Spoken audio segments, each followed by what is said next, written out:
recent polls have shown a fifth of Americans can't locate the U.S. on a world map. Why do you think this is?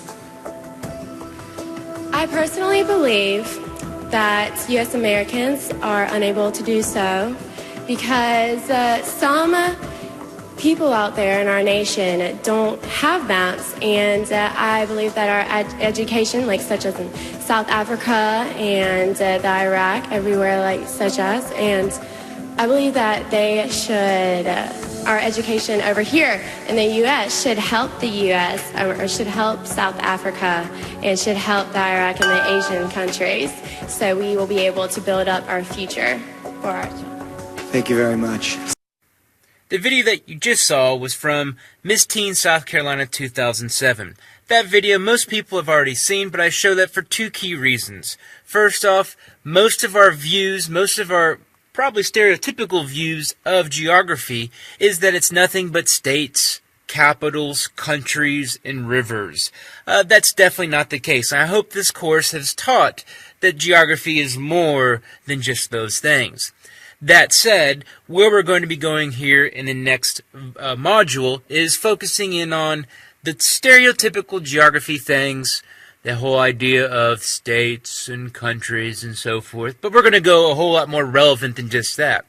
Further, the second key reason why I show this video is it, I think, speaks to, maybe not yourself, but some of the lack of geographic knowledge or geoliteracy or geo-illiteracy of U.S. Americans. And I'm hoping that maybe we can change that. This here's a map that shows all these different terms that we could learn in a political geography course. And so if we had a higher level course in political geography at IUPUI, we would cover all these different individual terms. And what that does, I think, showcases the various phenomenon across the world that we can focus in on when we look at geopolitics and political geography. Before we begin, I want to clarify some key terms that are often confused. First off, a country. Country is purely a description of an area, physical environment, the vastness of land. And so it's purely just a land description. Whereas the term state is actually the political governmental rule of a particular area. This is confusing because we have the state of Indiana, but if you think about it, the United States is also an example of a state. And so when we refer to different states across the world, for instance, France, Germany, Democratic Republic of the Congo, those are individual states. But we often interchangeably use the word country. So country and state mean the same thing. And so going forward, when you hear me mention the word state, don't just think of it as one of the United States. Think of it as any country, any area that has political rule over it.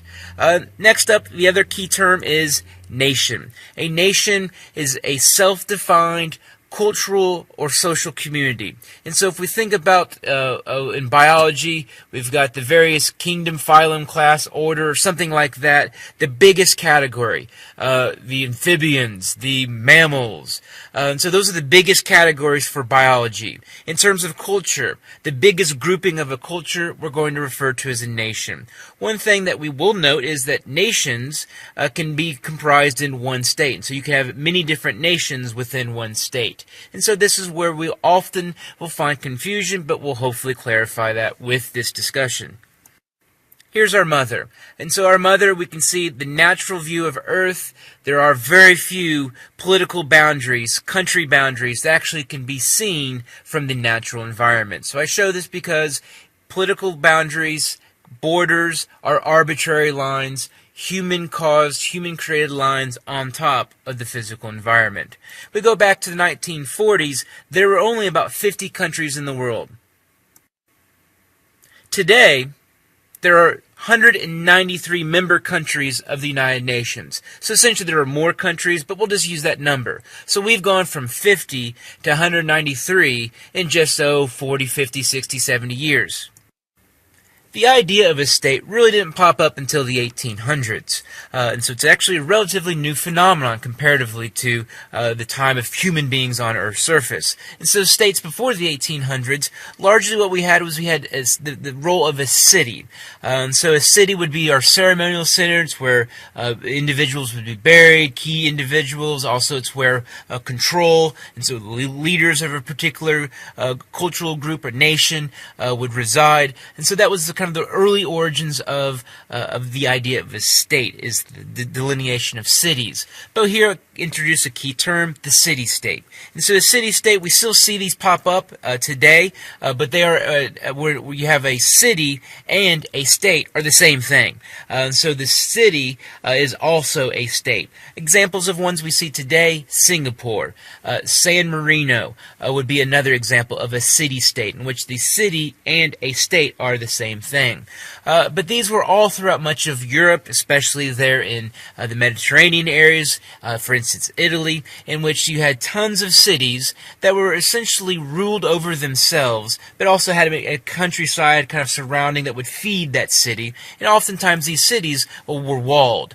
So we can still see some of these legacies today, especially in Europe, these walled cities in which the urban area inside that walled city would contain all the functions of a state. And so the origins of the idea of this is our territory, separate from your territory, we can trace back to these walled cities. In fact, we can trace them all the way back to Mesopotamia.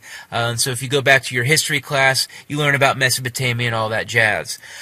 Further, like I said, later on, European states kind of took on this idea to kind of give you a little chronological flow there.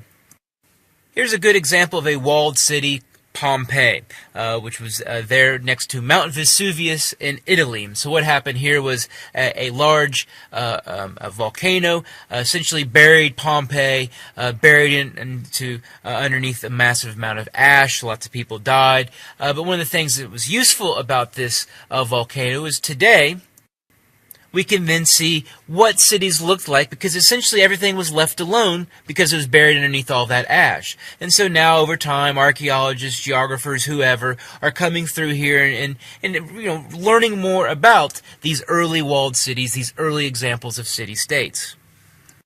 Now moving to a more contemporary understanding of the evolution of states, we go to Europe. And so Europe is where we start to see the organizations of countries and states. And we see this idea then spread throughout the rest of the world via colonization. And in a later vodcast, we'll come back and explain colonization in further, more in depth.